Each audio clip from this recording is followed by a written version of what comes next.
So previous channel అయితే suspend చేశారు. ఆ రోజంతా ఇంకా నాకైతే ఏం అర్థం కాలేదు, ఏం చేయాలా నెక్స్ట్ ఏంటి.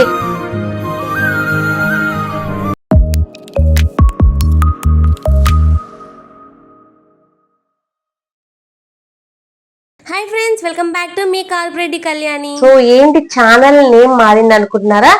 సో ప్రీవియస్ ఛానల్ అయితే సస్పెండ్ చేశారనమాట నా ఛానల్. సో ఎందుకు చేశారో కూడా తెలియదు. ప్రెసెంట్ అయితే మేమైతే మెయిల్ పెట్టాము. అసలు ఇలా అవుతుందని అసలు కళ్ళు కూడా ఊహించలేదన్నమాట. సడన్ గా సబ్స్క్రైబర్స్ కూడా పెరిగారు.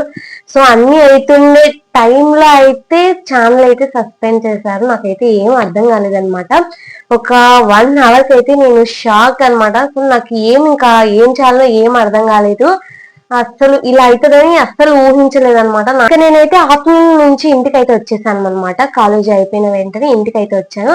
ఇంటికి వచ్చిన వెంటనే ఛానల్ ఓపెన్ చేసి చూసాను, సబ్స్క్రైబర్స్ ఇంకా పెరిగారు. సో చాలా హ్యాపీగా కూడా ఫీల్ అయ్యాను అనమాట, ఛానల్ సబ్స్క్రైబర్స్ పెరుగుతున్నారని చెప్పి.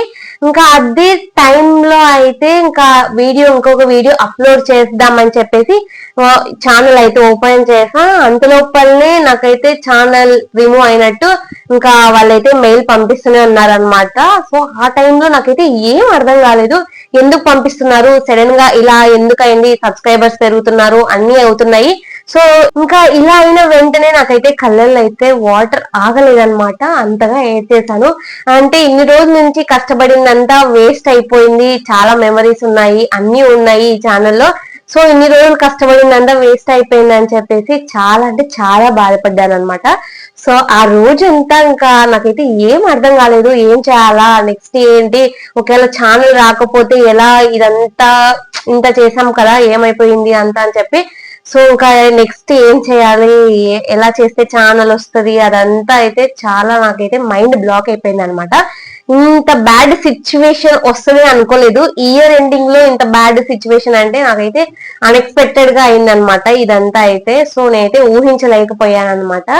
సో ఇప్పుడు కూడా నాకు వీడియో తీస్తుంటే ఆ ముందు ఛానల్లో అప్లోడ్ చేశాను కదా వీడియోస్ అన్ని, సో ఇవన్నీ అయితే గుర్తుకొస్తున్నాయి అనమాట. అదేంటంటే ఫ్యామిలీతో గడిపిన వీడియోస్, వైజాగ్ వెళ్ళిన ట్రిప్స్ కి ఎక్కడికన్నా వెళ్ళింటాం కదా, అవన్నీ కూడా ఉన్నాయి అనమాట ఆ ఛానల్లో. సో ఇంకా కాలేజ్కి వెళ్ళాను. కాలేజ్కి వెళ్ళిన ఈ 2 daysలలో నన్నైతే మా ఫ్రెండ్స్ అయితే అడుగుతున్నారనమాట, ఏంటి నీ వీడియోస్ రాలేదు, ఏమైపోయింది నీ ఛానల్ ఏమైపోయింది. అలాగే మా స్టాఫ్ కూడా అయితే అడిగారనమాట, అంటే నీ ఛానల్ ఏమైపోయింది, వీడియోస్ రాలేదు, ఏం రాలేదు, నోటిఫికేషన్స్ అందుకు ఏమీ రాలేదు, అసలు ఎందుకు నువ్వు ఛానల్ కి ఏమన్నా అయిందా అని చెప్పేసి. సో నేను చెప్పాను అనమాట ఇలా అయింది అని చెప్పి మా ఫ్రెండ్స్ కి అయితే. సో వాళ్ళు కూడా అయితే మేము ప్రే చేస్తాము ఛానల్ రావడానికి, సో గాడ్ ని ప్రే చేస్తామని చెప్పారు. సో వాళ్ళు ఆ మాట అనినందుకైతే నాకు చాలా హ్యాపీగా అనిపించింది అనమాట. అంటే మా ఫ్రెండ్స్ అయితే డైలీ నా ఛానల్ ని ఫాలో అవుతూ నేను ఏమేమి వీడియోస్ అప్లోడ్ చేస్తానో అవన్నీ చూస్తూ అయితే వచ్చారు. వాళ్ళైతే కాలేజ్ కి వెళ్ళిన వెంటనే సో నువ్వు ఈ వీడియో పెట్టావు, ఇది పెట్టావు, అది పెట్టావు అని చెప్పి రోజు చెప్తారనమాట నేను వీడియో పెట్టినప్పుడల్లా. సో వాళ్ళు చెప్తుంటే నాకు చాలా బాగా హ్యాపీగా అనిపించింది అనమాట. నా ఛానల్ కూడా ఇంతమందికి రీచ్ అవుతుంది, సో నేను కూడా కొంచెం కొంచెం నా ఛానల్ కూడా పెరుగుతుంది అని చెప్పేసి. సో అంత టైంలోనే ఆ లోపలనే ఇలా అయిందని అసలు నాకైతే ఇంకా ఏం మాట్లాడాలో కూడా అర్థం కావడం లేదనమాట. చాలా అంటే చాలా బాధగా ఉంది ఇప్పటికి కూడా. నాకు ఏం చేస్తాం, మన బ్యాడ్ లక్, ఇంకా ఛానల్ పోయింది, ఇంకా ఏం చేయలేం కదా. సో అందుకనేసి మళ్ళీ కొత్త ఛానల్ అయితే క్రియేట్ చేశాను అనమాట. సో ఈ ఛానల్ ని కూడా మీరే ముందుకు తీసుకొని వెళ్ళాలి. లాస్ట్ ఛానల్ ఎలా సపోర్ట్ చేశారో ఈ ఛానల్ కూడా అలాగే సపోర్ట్ చేస్తారని అనుకుంటున్నా. ఈ ఛానల్ కూడా మొత్తం మీ చేతుల్లోనే ఉందన్నమాట. సో మీ సపోర్ట్ వల్ల ఈ ఛానల్ కూడా సబ్స్క్రైబర్స్ బాగా పెరిగి లాస్ట్ ఛానల్ ఎలా ఉందో ఈ ఛానల్ కూడా అలాగే ఉంటదని కోరుకుంటున్నా. సో మీకు కానీ ఈ వీడియో నచ్చినట్లయితే don't forget to like, share and subscribe. Thanks for watching. Bye bye.